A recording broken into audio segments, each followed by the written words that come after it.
Hello student, आपका एक बार फिर से स्वागत है मेरे साथ इकोनॉमिक्स की क्लास में। तो आज हम जो पढ़ने वाले हैं वो है रूरल डेवलपमेंट। ठीक है, तो इसके बारे में अभी हमें करना है सारा। तो चलो स्टार्ट करते हैं जल्दी से। तो सबसे पहले अगर मैं बात करूं रूरल डेवलपमेंट, ये होता क्या है। ठीक है, आपको पता है जैसे कि गांव वगैरह वाले जो इलाके होते हैं उनको हम रूरल कहते हैं, या कंट्री साइड वाले जो इलाके होते हैं उन्हें हम कहते हैं रूरल एरियाज। ठीक है, मतलब बहुत ज्यादा बैकवर्ड एरियाज भी हम कह सकते हैं इनको। हमारे इंडिया में आपको पता है कि जो हमारे रूरल एरियाज है ज्यादातर वो क्या हमारे बैकवर्ड है, काफी मतलब काफी ज्यादा गरीब या मान लो बहुत ज्यादा पुअर सेक्शंस वहाँ पे रहते हैं। और मोस्टली वहाँ के जो लोग हैं वो एग्रीकल्चर पे ही डिपेंड करते हैं, ये लोग आप पहले से जानते हो। तो बस वही चीज है कि हमें क्या करना है रूरल डेवलपमेंट में, कि इन्हीं चीजों को इम्प्रूव करना है। ठीक है, हमें कुछ प्रमोट करना वहाँ पे, मान लो एक तरीके से हमें वहाँ पे डेवलपमेंट लाने के लिए, जैसे कि वहाँ पे जो एग्रीकल्चर पे लोग ज्यादा से ज्यादा डिपेंड है उसको थोड़ा कम करें। ठीक है, वहाँ पे एजुकेशन करें, ये सब चीजों को लाने ही हमारे लिए क्या कहलाएगा, एक रूरल डेवलपमेंट कराएगा। और एक कॉन्टिन्यूस प्रोसेस होगा ये। ठीक है, ये नहीं है कि हम अभी कर रहे हैं फिर वापस हमने रोक दिया, फिर वापस कर रहे हैं फिर रोक दिया, ऐसे नहीं होना चाहिए। एक कॉन्टिन्यूस प्रोसेस में चलेगा, वो भी एक कंप्रेहेंसिव के साथ, मतलब पूरे एक पैकेज में। ठीक है, कि पहले क्या करना है फिर उसके बाद क्या करना है, फिर कैसे कैसे मतलब छोटे छोटे स्टेप लेके हमें क्या करना होता है, रूरल डेवलपमेंट करना होता है। और ऐसा ही सेम हमारे देश की जो गवर्नमेंट है वो भी कर रही है। तो सबसे पहले हम बात करते हैं, चलो रूरल डेवलपमेंट की जो मीनिंग होती है वो क्या होती है। अगर मैं मीनिंग के बेस पे बात करूं रूरल डेवलपमेंट के बारे में, तो उसके अकॉर्डिंग क्या है कि ये continuous and comprehensive socio and economic process है। तो ये कॉन्टिन्यूस और एक comprehensive source and economic process है, मतलब जिसके अंदर हम सोसाइटी को भी और रूरल इकोनॉमी को भी क्या कर रहे हैं, डेवलप करने की कोशिश कर रहे हैं। उसके बाद attempting to improve all expect of rural life कह रहा है ना यहाँ पे। देखो, all expect of rural life का मतलब है यहाँ पे जिस भी तरीके से रूरल लाइफ इफेक्ट होती है, जिन भी फैक्टरों से इफेक्ट होती है वो लाइफ वहां के लोगों की, मतलब ठीक है, उसको सभी चीजों को वहां पे क्या करना है, हमें सही करना है। जैसे मैंने अभी आपको बताया health facilities, education facilities, like ऐसे। ठीक है, वहीं अगर मैं बात करूं तो मेजर जो सोर्स है वहां पे लिवलीहुड की हमारे रूरल एरियाज में वो कौन है, एग्रीकल्चर। ओके, अगर वहीं मैं बात करता हूँ कि जो ये रूरल डेवलपमेंट हो रहा है वो किस तरीके के प्रोसेस में हो रहा है, तो प्रोसेस क्या है उसका, डेवलपमेंट ऑफ ह्यूमन रिसोर्सेज। सबसे पहले हमें क्या करना है वहां पे, जो ह्यूमन रिसोर्सेज मतलब जो वहां के लोग हैं उनको डेवलप करना है। देन फिर इंफ्रास्ट्रक्चर, मतलब वहां की जो इंफ्रास्ट्रक्चर है उसको अच्छा करना है, जैसे कि रोड वगैरह जो है वहाँ पे, या इरिगेशन सिस्टम वगैरह जो है। ठीक है, तो ये सब चीजें जैसे कि स्कूल फैसिलिटीज हो गई, क्लियर, हॉस्पिटल्स वगैरह बनाने हैं, ये सब हमारा इंफ्रास्ट्रक्चर होता है। तो ये दोनों ही चीजें हमें क्या करनी है वहां पर, डेवलप करनी है। फिर दूसरा लैंड रिफॉर्म्स करनी है। आपको पता है हमारे गांव के अंदर कुछ बड़े बड़े जमींदार हैं, बड़े बड़े मनी लैंडर्स हैं, जिनके पास बहुत सारी लैंड है, मतलब उन्होंने अपने पास बहुत ज्यादा जमीनें रख रखी है। तो उसको हमें रिफॉर्म करना पड़ेगा, क्योंकि देखो वो जमीन अगर एक ही बंदे के हाथ में रहेगी तो जो गरीब किसान है या स्मॉल या फार्मर है, ठीक है, या मार्जिनल फार्मर्स है, ठीक है, उनके पास जमीनें हैं नहीं, तो वो कैसे इंप्रूव करेंगे। तो वो जमीनें उन बड़े फार्मरों से लेकर कुछ जमीनें उन लोगों को देनी है जिनके पास जमीनें नहीं है, ताकि वो उस पर खेती बाड़ी कर सके, ठीक है, अपने जीविका को चला सके। तो वही लैंड रिफॉर्म्स की बात हो रही है यहाँ पे, और ये मैं आपको ऑलरेडी पढ़ा भी चुका हूँ, ठीक है, चैप्टर 1 और 2 के अंदर। आगे एलिवेशन ऑफ पॉवर्टी, ये भी मैंने लास्ट चैप्टर में पढ़ा था, पॉवर्टी वाले चैप्टर में, कि एलिवेशन का मतलब कि हम गरीबी को भी खत्म करना है जो गांव में है।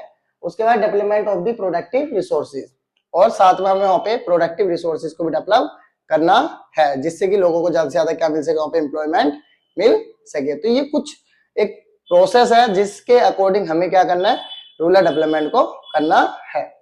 वहीं अगर मैं बात करूं कि रूरल डेवलपमेंट के अंदर रूरल क्रेडिट की बहुत ज्यादा आवश्यकता है। अब रूरल क्रेडिट क्या होता है मैं आपको बता देता हूँ। एक तरीके से जैसे लोन वगैरह होते हैं ना जो फार्मर्स को दिए जाते हैं या नीडी पर्सन्स को दिए जाते हैं, उसे हम कहते हैं क्रेडिट। और वही क्रेडिट हमारा क्या कहा जा रहा है, रूरल क्रेडिट कहा जा रहा है। क्यों? क्योंकि गांव में जिन लोगों को जरूरत है पैसे की, ठीक है, या लोन वगैरह की, उन लोगों को जब हम पैसे देते हैं तो उसे हम कहते हैं रूरल क्रेडिट। और ये रूरल क्रेडिट की जरूरत क्यों है गांव के अंदर, बताता हूं आपको। सबसे पहले due to long time gap between crop sowing and realization of income. सबसे पहला रीजन ये है कि जो फार्मर्स हैं जब वो क्रॉप अपने क्या करते हैं, सोइंग करते हैं, मतलब बोते हैं, और उसके बोने के बाद आपको पता कई महीने लग जाते हैं उनको, ठीक है, फसल को तैयार होने में, देन फिर उसको काटने में, फिर उसको कहीं सेल करने में काफी समय लग जाता है। तो मतलब जब तक उनकी इनकम रियलाइज होती है उस बीच में बहुत ज्यादा लंबा समय आ जाता है, जिस वजह से अब उनको अपने घर वगैरह तो चलाना ही है ना, खाना पीना जो उनके नॉर्मल खर्चे उनको तो उठाना ही है। तो उस चीज की वजह से उनको क्या लेना पड़ता है, लोन लेना पड़ता है। क्लियर? तो इसी वजह से हमें वहां पे क्या चाहिए, रूरल क्रेडिट की आवश्यकता है। एंड अदर एक्सपेंसेस भी होते हैं कुछ फैमिली के, जैसे कि लाइक मैरिज या सेरेमनीज वगैरह, जैसे कि मैरिज मतलब शादी वगैरह, ठीक है, या फिर मान लो सेरेमनीज में मतलब कोई त्योहार वगैरह जैसे कि, ठीक है, तो उसके भी कुछ खर्चे होते ही हैं। तो ऐसे खर्चों को उठाने के लिए, ठीक, या फिर इस गैप के बीच में जो टाइम बच रहा है उस टाइम को एडजस्ट करने के लिए, मतलब उस टाइम में अपने घर की फैमिली के खर्चों को उठाने के लिए जो पैसा चाहिए होता है, उसी के लिए रूरल क्रेडिट की क्या होती है, आवश्यकता होती है। भाई अगर मैं बात करूं रूरल क्रेडिट के लिए, तो उसकी सोर्सेज जो है वो दो सोर्सेज है। एक नॉन इंस्टीट्यूशनल सोर्स है, दूसरी आपकी इंस्टीट्यूशनल सोर्स। चलो हम बात करते हैं सबसे पहले नॉन इंस्टीट्यूशनल सोर्सेज कौन सी है। पहली सोर्स मनी लैंडर्स, दूसरे रिलेटिव्स आपके जो रिश्तेदार होते हैं हमारे, या फिर ट्रेडर्स एंड कमीशन एजेंट्स जो होते हैं, और या फिर रिच लैंडलॉर्ड्स। तो ये हमारे नॉन इंस्टीट्यूशनल कुछ ऐसे इंस्टीट्यूट हैं जो नॉन इंस्टीट्यूशनल है, मतलब ये, और जो गांव के अंदर, ठीक है, फार्मर्स को रूरल क्रेडिट मींस लोन वगैरह देने की मदद करते हैं। पर इनकी कमी एक ये है कि ये लोग इंटरेस्ट बहुत ज्यादा लेते हैं अपने क्रेडिट पे। तो जिस वजह से क्या होता है, जो स्मॉल फार्मर्स होते हैं, मार्जिनल फार्मर्स होते हैं, वो क्या होता है, कर्जे के अंदर दबते चले जाते हैं, जिस कारण वो डेब्ट ट्रैप के अंदर फंस जाते हैं। तो इसलिए ये जो नॉन इंस्टीट्यूशनल वाली सोर्सेज है क्रेडिट की, ये थोड़ी ज्यादा मतलब कह सकता हूं डेंजर होती हैं स्मॉल फार्मर या फार्मर्स के लिए, ठीक है, क्योंकि इससे वो क्या होता है, कर्जे में फंसते चले जाते हैं एक ग्रेटर या हायर इंटरेस्ट रेट के कारण। भाई हम बात करें इंस्टीट्यूशनल सोर्सेज भी हैं कुछ, ठीक है, मतलब ऐसे सोर्सेज जिसे गवर्नमेंट ने क्या करा है, एस्टेबलाइज करा है। तो उसमें दो मेजर सोर्सेज के बारे में मैं आपको बताता हूं, नरवाड और एसएचजी ग्रुप। अब ये दो बड़ी सोर्सेज है, नरवाड और एसएचजी, ठीक है, तो इनके बारे में अभी हमें डिटेल से पढ़ते हैं इसको कि क्या है ये। अगर मैं बात करूं नरवाड की, तो नरवाड मतलब national bank for agriculture and rural development. ये एपेक्स बैंक होता है डिफरेंट फाइनेंशियल इंस्टीट्यूशंस का, जो हमारे गांव के अंदर या मतलब रूरल एरियाज में जो भी हमारे डिफरेंट फाइनेंशियल इंस्टीट्यूशन है जो रूरल क्रेडिट देने का काम कर रहे हैं, ठीक है, गांव वगैरह के अंदर, ठीक, उनका जो सबसे एपेक्स मतलब जो सबसे बड़ा बैंक है वो कौन है, आपका नरवाड। जैसे कि मान लो किन बैंकों की मदद कर रहा है वो, जैसे कोऑपरेटिव बैंक्स हो गए, या फिर कमर्शियल बैंक्स हो गए, या रीजनल रूरल बैंक, इन सभी बैंकों को जो हेल्प करता है वो आपका नरवाड ही करता है। और सुपरविजन भी या सुपरवाइजर भी रहता है इनका वो, ठीक है, जैसे कि आपको मैंने बताया था आरबीआई सभी कमर्शियल बैंकों का एक क्या होता है, सुपरवाइजर होता है, ठीक है, वैसे सेम नरवाड जो होता है रूरल क्रेडिट बैंकर्स का सुपरवाइजर होता है। भाई उसका और भी काम है, उसका एक काम और ये है to promote health and strength of the credit institution, मतलब जो ये क्रेडिट इंस्टीट्यूशन है, commercial bank, regional rural bank या कोऑपरेटिव बैंक्स, इन लोगों को हेल्थ और इनकी स्ट्रेंथ को भी क्या करता है, बढ़ाता है, ठीक है। उसके बाद to providing finance to credit institution, और ये साथ में क्या करता है, क्रेडिट इंस्टीट्यूशन को भी क्रेडिट देता है, मतलब जो इंस्टीट्यूट है जो आगे लोन दे रहे हैं फार्मर्स को, ठीक है, उन बैंकों को ये लोन देता है, मतलब इन बैंकों को ये क्रेडिट देता है ताकि वो आगे क्या कर सके, क्रेडिट कर सके। उसके बाद it also provide the financial assistance to the non farm sector, जो नॉन फार्म सेक्टर होते हैं, मतलब जो एग्रीकल्चर से अलग सेक्टर है, उन सेक्टर्स को भी ये क्या करते हैं, लोन प्रोवाइड करता है। And to promote integrated rural development and prosperity of backward rural areas, और साथ में जो रूरल डेवलपमेंट है, ठीक है, उसको भी बढ़ा रहा है ये, और साथ में जो बैकवर्ड रूरल एरियाज है, मतलब बहुत ज्यादा जो गरीब एरियाज है उनको भी बढ़ाने का काम कर रहा है, या उनको डेवलप करने का काम भी करता है। तो ये कुछ बड़े काम है जो नरवाड के हैं, ठीक है, अच्छे से याद करना। अब बात करते हैं हम सबसे इंपॉर्टेंट है इस चैप्टर में से ये टॉपिक एसएचजीज, जिसे हम सेल्फ हेल्प ग्रुप कहते हैं, ठीक।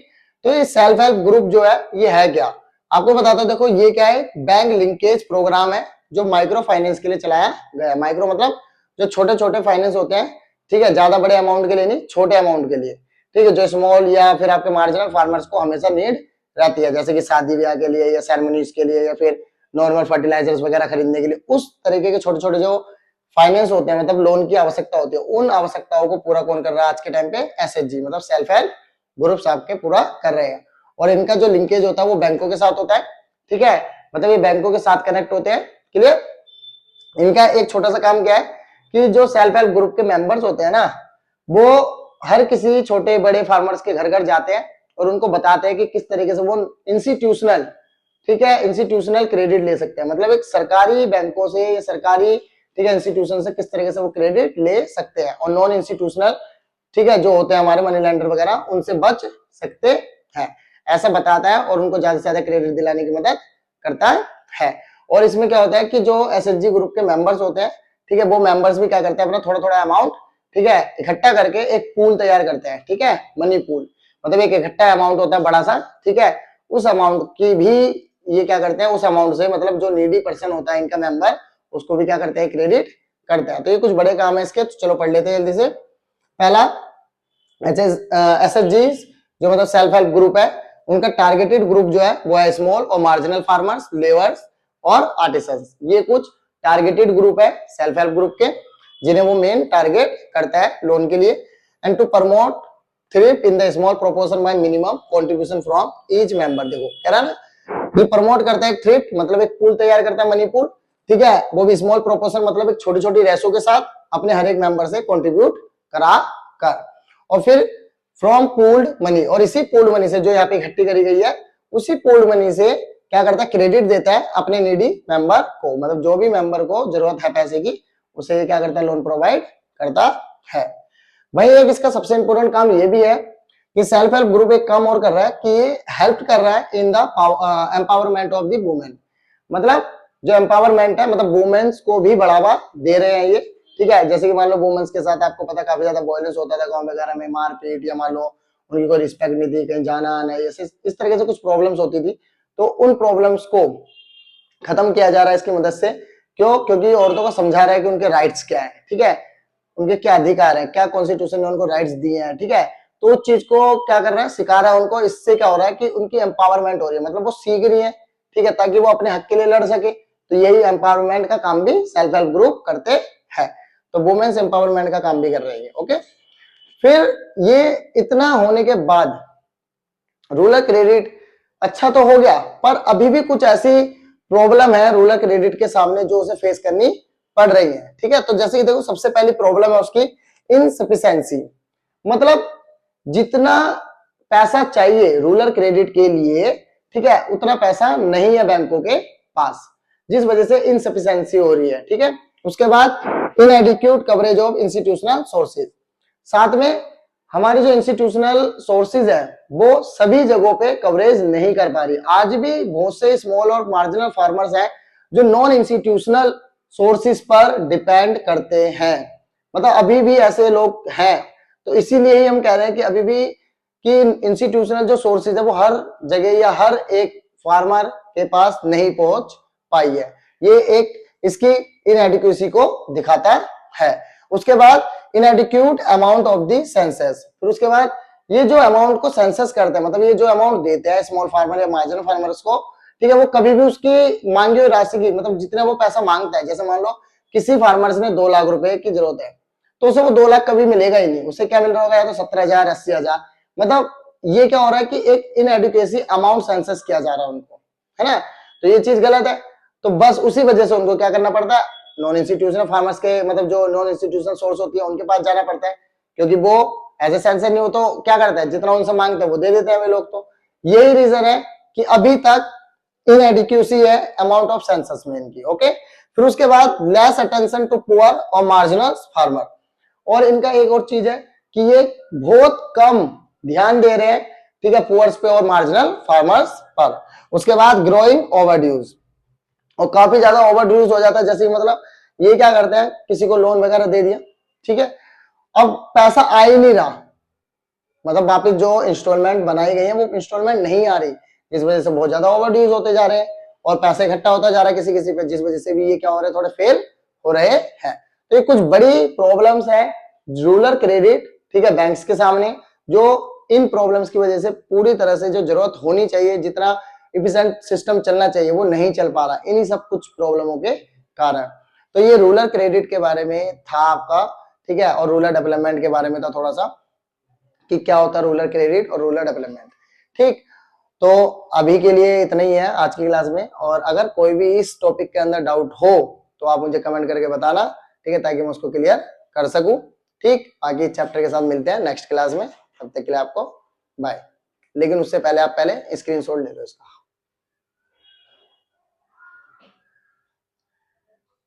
ठीक है, तो बाय।